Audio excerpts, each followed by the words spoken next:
নমস্কার, জয় মাতারা। আমি অ্যাস্ট্রো হিমাংশু। ভাগ্যের দুয়ার থেকে আপনাদেরকে জানাই আন্তরিক শুভেচ্ছা ও ভালোবাসা।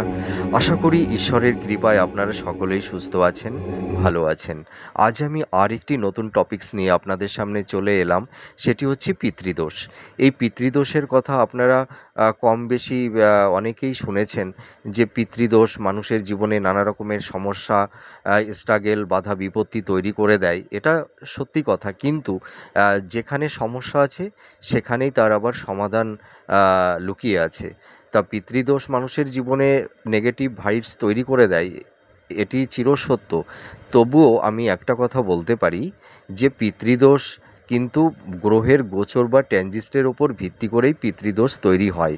তা পিতৃদোষ যে মানুষের জীবনে অনেকটা লং টাইম ধরে স্টে করে থাকে এবং তাকে যে অনেক দীর্ঘদিনের জন্য যে তার লাইফে নেগেটিভ ইম্প্যাক্ট তৈরি করে দেয়, তেমন কোনো কথা নেই। এই পিতৃদোষটা তৈরি হয় গ্রহের গোচর বা ট্রানজিস্টের উপর ভিত্তি করে।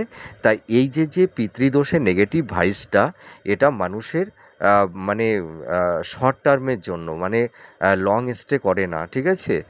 তা এর যদি সঠিক প্রতিবিধান আমরা করতে পারি সঠিক সময়ে, তাহলে পিতৃদোষের নেগেটিভ এফেক্ট থেকে আমরা অবশ্যই পরিত্রাণ পেয়ে যাব। তা আপনারা পিতৃদোষের কথা শুনে অহেতুক ভীত সন্ত্রস্ত হবেন না, টেনশন করবেন না, ঠিক আছে। এই পিতৃদোষ দেখুন, প্রত্যেকটা জাতক জাতিকাদের গ্রহের গোচর বা ট্রানজিস্টের ওপর ভিত্তি করেই পিতৃদোষটা তৈরি হয়। তো অনেকেই আবার পিতৃদোষের কথা শুনে ভীষণ ভয় পেয়ে যায়, কিন্তু আপনারা একদমই ভয় পাবেন না। পিতৃদোষ তৈরি হলে মানুষের জীবনে নানা রকমের সমস্যা, ডিস্টারবেন্স তৈরি করে দেয়, এটা চিরসত্য। তবুও এই পিতৃদোষ তৈরি হলে যদি আমরা কিছু প্রতিকার বা প্রতিবিধান আমরা যদি করতে পারি, তাহলে পিতৃদোষ থেকে আমরা সম্পূর্ণভাবে পরিত্রাণ পেতে পারি, ঠিক আছে। তা আপনাদের ভিডিওর প্রথমেই আপনাদেরকে আমি আশ্বস্ত করলাম। আশা করি আপনারা পিতৃদোষের কথা শুনে অতটা টেনশন আর করবেন না। তাই এবার আমি চলে আসব মূল আলোচনায়, যে পিতৃদোষটা কিভাবে তৈরি হয়। দেখুন, আমাদের প্রত্যেকটা জাতক জাতিকাদের মেটাল বাচ্চার যদি আমরা পর্যবেক্ষণ করি, তাহলে দেখা যাচ্ছে যে যদি কোনো জাতক জাতিকাদের অর্থাৎ 9th হাউজে, হ্যাঁ, রবি এবং চন্দ্র যদি অবস্থান করে, তার মানে লগ্ন সাপেক্ষে, ধরুন কারুর ধনু লগ্ন হতে পারে, কারুর বৃশ্চিক লগ্ন হতে পারে, কারুর মকর লগ্ন হতে পারে, ঠিক আছে, যে কোনো লগ্ন হতে পারে। তা লগ্ন সাপেক্ষে যখন 9th হাউজে রবিচন্দ্র অবস্থান করে এক ঘরে, এই রবিচন্দ্র এই দুটি প্ল্যানেট যখন অবস্থান করে থাকে এবং তার সঙ্গে যদি রাহু এবং কেতু এসে যুক্ত হয়, তাহলেই কিন্তু পিতৃদোষ তৈরি হয়। নিশ্চয়ই আমি বোঝাতে পারলাম। এবার দেখুন, আরও কিছু কন্ডিশান আছে। সেটা হচ্ছে যে এই পিতৃদোষটা কেন তৈরি হয়, তাই না? আর পিতৃদোষে নেগেটিভ ইম্প্যাক্ট আমাদের লাইফে আসেই বা কেন? যে পূর্বজন্মে ভুল কৃতকর্ম বা অভিশাপ এই জন্মে নিতে হয়। অর্থাৎ পিতৃপুরুষদের কিছু নেগেটিভ ভাইবস, সেইগুলো আমাদের এই জন্মে আমাদের ওপরে এসে পড়ে, হ্যাঁ। তার সেই নেগেটিভ ইম্প্যাক্টগুলো আমাদের লাইফে তৈরি হয়, সেই নেগেটিভ এফেক্ট, যার কারণে আমাদের নানা রকমের সমস্যা, বাধা বিপত্তি এইগুলো তৈরি করে দেয়। তা দেখুন, এই যে রবি মানে কি? রবি মানে হচ্ছে পিতা, ঠিক আছে। আর রাহু হচ্ছে কি? রাহু আপনার পিতৃকুলকে নির্দেশ করে থাকে। তার মানে পিতৃপুরুষদের কিছু কৃতকর্ম, তাদের যদি ভালো কিছু কর্ম থাকে বা কিছু নেগেটিভ কর্ম থাকে বা অসৎ কর্ম থাকে, সে তার ভালো কর্মই হোক আর খারাপ কর্মই হোক, তার ইম্প্যাক্টটা কিন্তু আমাদের লাইফে বর্তায়, ঠিক আছে। তা যদি তিনারা ভালো কিছু কর্ম করে থাকে, তার ভালো ইম্প্যাক্ট আমরা এই জন্মে পাবো। আর যদি তিনারা কিছু নেগেটিভ কিছু করে থাকেন, হ্যাঁ, তাদেরও সেই নেগেটিভ ইম্প্যাক্ট আমাদের লাইফে তৈরি করে দেয়। তা পিতৃপুরুষদের কৃতকর্ম, সেই ফলগুলো আমরা এ জন্মে কিছু পেয়ে থাকি। তা রাহু হচ্ছে আমাদের কুলকে নির্দেশ করে, ঠিক আছে। তা রবি, রাহু এবং চন্দ্র যদি একত্রিত হয় তাহলেও কিন্তু পিতৃদোষের নেগেটিভ এফেক্টটা আমাদের বেশি মাত্রায় তৈরি হয়। তা পিতৃদোষ তৈরি হলেই যে মানুষের জীবনে নানা রকমের সমস্যা, বাধা, বিপত্তি তৈরি করে দেবে, এমন কোনো কথা আমরা সুনিশ্চিত করে বলতে পারি না।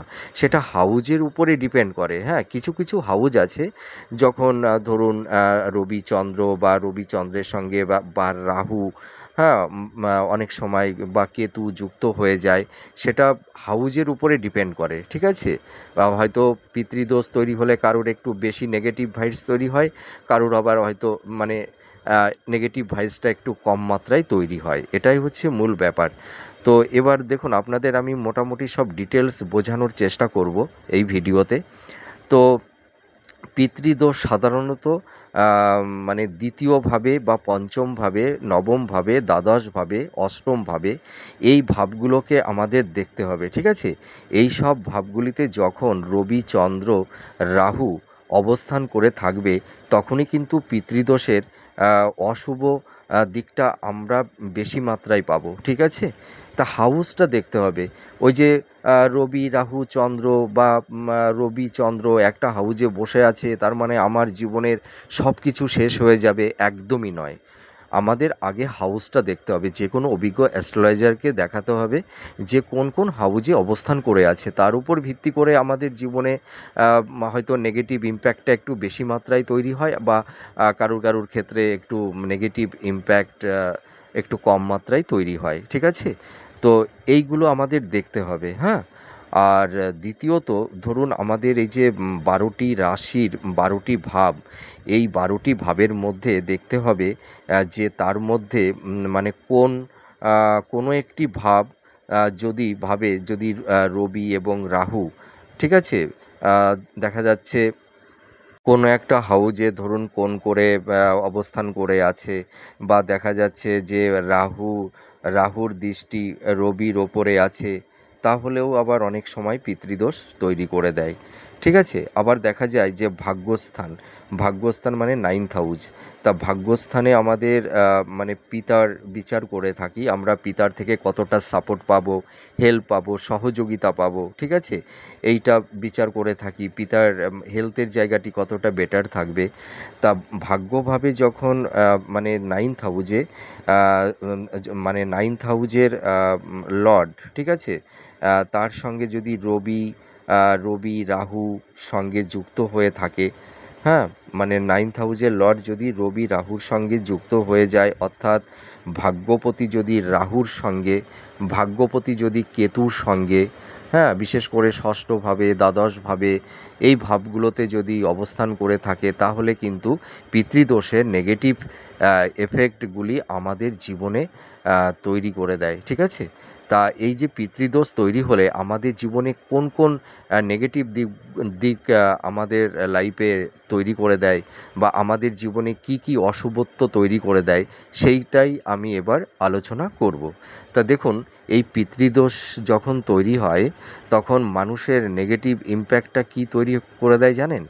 প্রথমে আমি বলবো যে মেয়েদের ক্ষেত্রে এবং ছেলেদের ক্ষেত্রে বিবাহের দিকে একটু বাধা, বিপত্তি, ডিস্টারবেন্স তৈরি করে দেয়।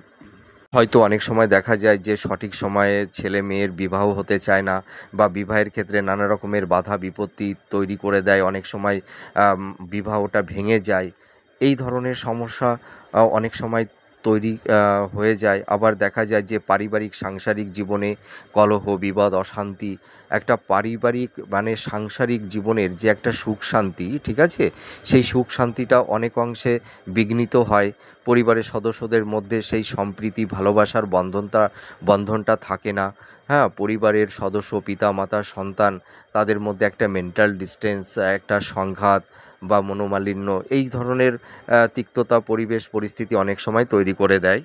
দেখুন, আমি একটা কথা আপনাদেরকে মানে বলতে চাই যে পূর্বপুরুষরা যদি মানে আগের জনমে, ঠিক আছে, যদি ভালো কৃতকর্ম করে থাকে, আর এই বর্তমানে প্রেজেন্ট আমরা যদি সঠিক নিঃস্বার্থ নির্লিপ্ত কর্ম করে থাকি, আমাদের কর্মের মধ্যে যদি কোনো মানে চাতুর্যতা, চালাকি, কোনো খাদ না থাকে, আমাদের কর্মটা যদি নিঃস্বার্থ নির্লিপ্ত পরায়ণ হয়ে থাকে, তাহলে দেখবেন পিতৃদোষ তৈরি হলেও মানুষের জীবনে কিন্তু অতটা নেগেটিভ ইম্প্যাক্ট তৈরি করে না। ঠিক আছে, দেখুন এই পিতৃদোষটা হচ্ছে যে পূর্বপুরুষের কৃতকর্মের ফল, আর এই জন্মে আমাদের নিজেদের কৃতকর্মের ফল। এই যে পূর্বজন্মে আর এই জন্মের দুটো কর্মফল একটা জায়গায় কি হয়, যোগ হয়, যুক্ত হয়। সেটা পজিটিভ হতে পারে, সেটা নেগেটিভ হতে পারে। তার সেই কর্মফল আমাদের এ জন্মেই কিন্তু ভোগ করতে হয়। ঠিক আছে, নিশ্চয়ই আমি বোঝাতে পারলাম। আমি খুব সিম্পল সহজ আকারে আপনাদেরকে বোঝাবো। আর আর এই পিতৃদোষ তৈরি হলে কি হয়, মানুষের দাম্পত্য জীবনে লাভ রিলেশনের ক্ষেত্রে নানা রকমের ডিস্টারবেন্স তৈরি হয়। অনেক সময় দেখা যায় যে মানে নবদম্পতিরা হয়তো তাদের মনোপ্রত মানে পার্টনার পায় না, তাদের মেন্টাল দিক দিয়ে অতটা তারা স্যাটিসফাইড হতে পারে না, একটা ডিস্যাটিসফ্যাকশান তাদের মধ্যে তৈরি হয়, অর্থাৎ তাদের মনের মিলটা সঠিকভাবে হতে চায় না। স্বামী স্ত্রীর মধ্যে অনেক সময় একটা মানসিক সংঘাত, একটা ফিজিক্যাল ডিস্টেন্স, একটা মেন্টাল ডিস্টেন্স, একটা সন্দেহের বাতাবরণ তৈরি করে দেয়। হ্যাঁ, মানে তাদের মোটামুটি বন্ডিংটা ভালো হয় না। মানে দুটো মানুষ মানে তাদের মেন্টালিটি, তাদের পারসেপশান, তাদের এথিক্সটা একটু ভিন্ন মাত্রায় হয়ে যায়, যার কারণে দেখা যায় স্বামী স্ত্রীর মধ্যে একটা কলহ, বিবাদ, অশান্তি, একটা সংঘাত তৈরি করে দেয়। আবার অনেক সময় বিবাহ বিচ্ছেদ পর্যন্তও অনেক সময় হয়ে যায়। তা সব ক্ষেত্রেই যে বিবাহ বিচ্ছেদ হবে তেমন কোনো কথা নেই, অনেক ক্ষেত্রে বিচ্ছেদের বাতাবরণও তৈরি করে দেয়। এইটা কিন্তু হয়। এবং লাভ রিলেশনের ক্ষেত্রেও কিন্তু নানা রকমের ডিস্টারবেন্স তৈরি হয়। অনেক সময় ব্রেকআপ হয়ে যায়, বা ভালোবাসার মধ্যে একটা সন্দেহের বাতাবরণ তৈরি হয়, ভুল বোঝাবুঝি। ঠিক আছে, বা অনেক সময় দেখা যায় যে সন্দেহের কারণে বা একটা মানে কি বলবো যে একে অপরকে হয়তো তাদের বুঝতে ভুল হয়, একটা মিসগাইড করে একে অপরকে, একটা মিসকমিউনিকেশান অনেক সময় তৈরি করে দেয়, বা ফ্যামিলির একটা চাপ তৈরি করে দেয় অনেক সময়, যার কারণে লাভ রিলেশনের ক্ষেত্রেও নানা রকমের সমস্যা, ডিস্টারবেন্স তৈরি করে। হ্যাঁ, তারপরে দেখবেন অনেক সময় সন্তান হতে বাধা। ঠিক আছে, অনেকের গর্ভে সন্তান আসতে চায় না, বা সন্তান এলেও হয়তো সন্তানের একটা যে কোনো একটা ভাইটাল কোনো প্রবলেম তৈরি করে দেয়। হ্যাঁ, বা হয়তো সন্তানটা প্রসব হয়েছে, দেখা যাচ্ছে তার একটা হয়তো বড় কোনো রোগ বা ব্যাধি তার মধ্যে তৈরি হয়েছে, বা আবার অনেক ক্ষেত্রে দেখা যায় যে সন্তান প্রসবকালে একটু অসুবিধা, বাধা বিপত্তি তৈরি করে দেয়। মানে মানে এক এক রকমের ইনসিডেন্ট হয়। ঠিক আছে, তারপরে অনেক সময় আবার দেখা যায় যে ধরুন বিবাহ, অনেকের আবার দেখা যায় যে বিবাহই হতে চায় না, তাদের যোগ্যতা আছে, সব কিছুই আছে, হ্যাঁ, কিন্তু তারা মনের মতন পাত্রপাত্রী পেয়ে ওঠে না। আবার অনেকের দেখা যায় এমন একটা এজ হয়ে যায়, অনেক সময় মানে কিছু কিছু ক্ষেত্রে সেটা খুবই মানে মানে পার্সেন্টেন্সে ভীষণ নগণ্য, হয়তো একটা দুটো এরকম হতে পারে, হয়তো তাদের লাইফে বিবাহই হয় না, এরকমও দেখা গেছে। ঠিক আছে, তাছাড়া দেখা যায় যে ফিনান্সের জায়গাটি মানে ডিস্টারবেন্স তৈরি করে দেয়। দেখবেন সেই সব জাতক জাতিকারা প্রচুর হয়তো ইনকাম করছে, কিন্তু সেই অর্থটা সেভিংস করতে পারছে না। মানে সেই অর্থটা মানে ব্যয় হয়ে যাচ্ছে, এক্সপেন্সটা বেড়ে যাচ্ছে, ফিনান্সের জায়গাটি কোনো ক্রমে এনহান্সটা করতে পারছে না। তারপরে দেখা যায় যে ভুল খাতে ইনভেস্টমেন্ট করে ফেলে দেয়, অনেক সময় আবেগতাড়িত হয়ে বা কারুর কথায় প্রভাবিত হয়ে। হ্যাঁ, ভুল খাতে ইনভেস্ট করে দেওয়ার ফলে সেই অর্থটা হয়তো চোট হয়ে যায়। আবার হয়তো কেউ কাউকে টাকা ধার দেওয়ার পরে সেই টাকাটি আর রিটার্ন পায় না। আবার অনেকে হয়তো একটু ঋণগ্রস্ত হয়ে যায়, লোনের বোঝা মাথার উপরে চেপে বসে।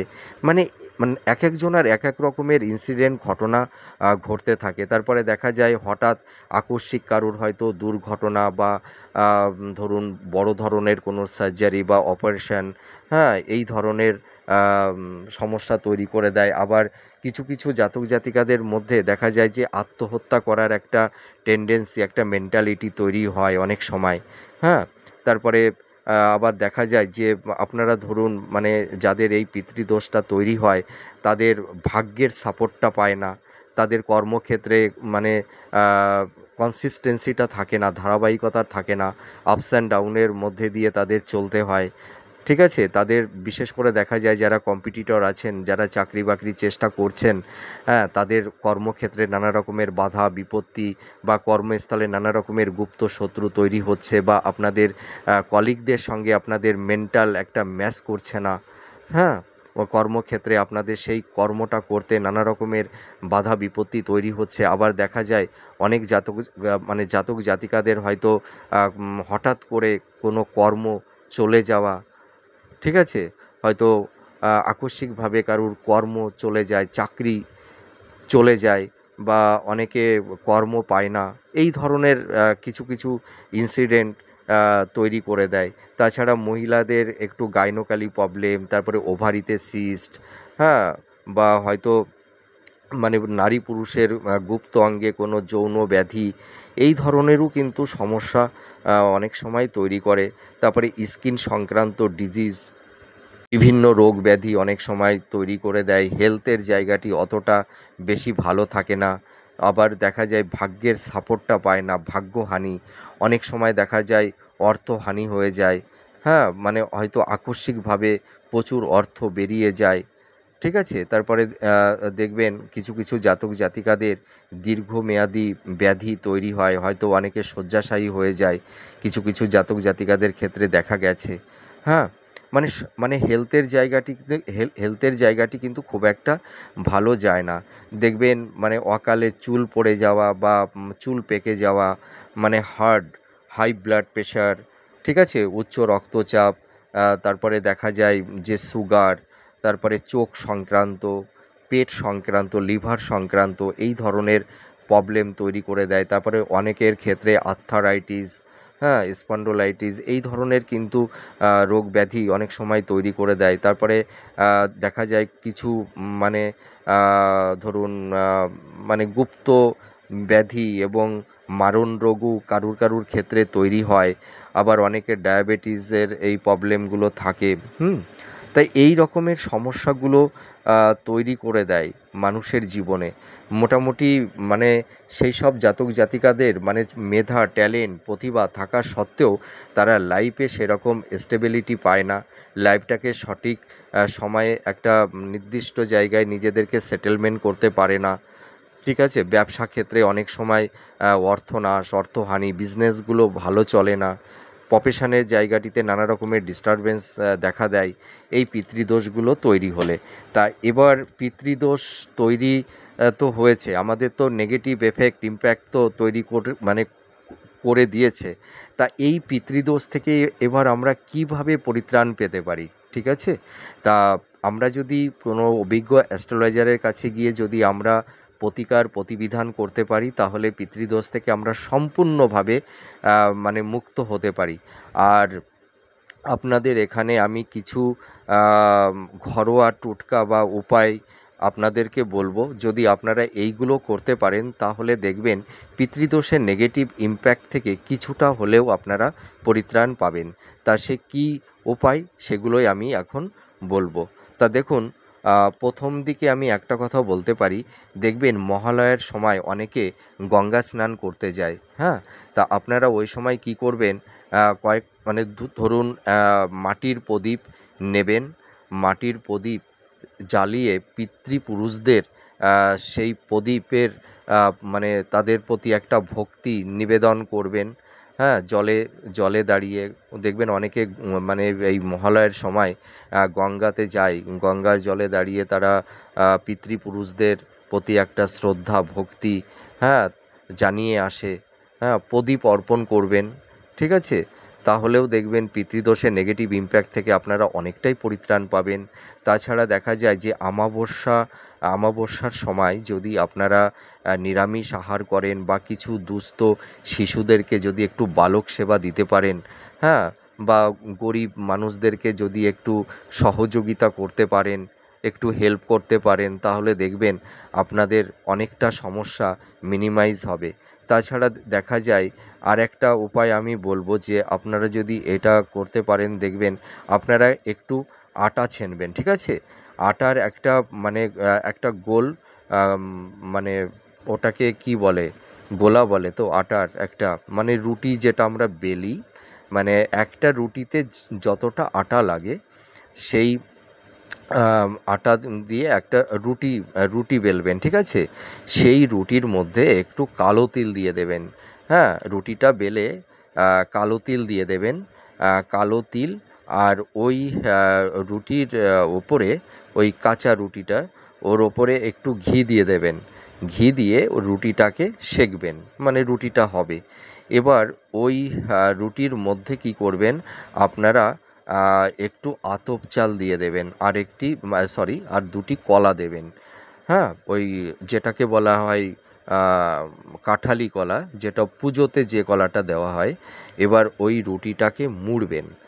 রুটিটাকে মুড়ে আপনারা যদি কাছাকাছি কোনো অশ্বত্থ গাছের পাতা পান, ওই পান পাতার মতন ওই একটা পাতা নেবেন। আর যদি কারোর কাছাকাছি অশ্বত্থ গাছ না থাকে তাহলে একটা কলার পাতা দিয়ে ওই রুটিটাকে মুড়বেন। মুড়ে আপনারা যে কোনো পুকুরের জলে বা প্রবাহমান নদীর জলে ওটাকে ভাসিয়ে দেবেন। এই একটা উপায়। আর একটা উপায় আপনাদেরকে আমি বলবো যে অমাবস্যার রাতে কি করবেন, একটি সরা নেবেন, ঠিক আছে? ওই সরার মধ্যে একটু দুধ দেবেন, মানে মানে সরাটায় এক সরা, মানে সরাটার মধ্যে যতটা দুধ ধরে একটু দুধ দেবেন। ওর মধ্যে কালো তিল দিয়ে দেবেন, আর একটা কলা দেবেন ওর মধ্যে, আর একটু আম, ওর মধ্যে একটু সর্ষে দেবেন, কালো সর্ষে। হ্যাঁ, কালো সর্ষে দিয়ে আপনারা কি করবেন, ওই অমাবস্যার রাতে পূর্ব দিকে আপনারা ওই সরাটিকে রেখে দেবেন। তার পরের দিন সকালে দেখবেন হয়তো কুকুর বিড়াল বা কিছু হয়তো সেই দুধটা হয়তো খেয়ে যাবে, বা সে নাই খেলো।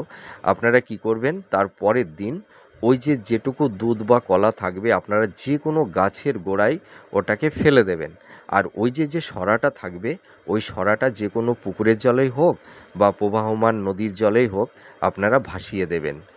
ওটা ভাসাবেন শনিবার অথবা মঙ্গলবার দিনে, ঠিক আছে?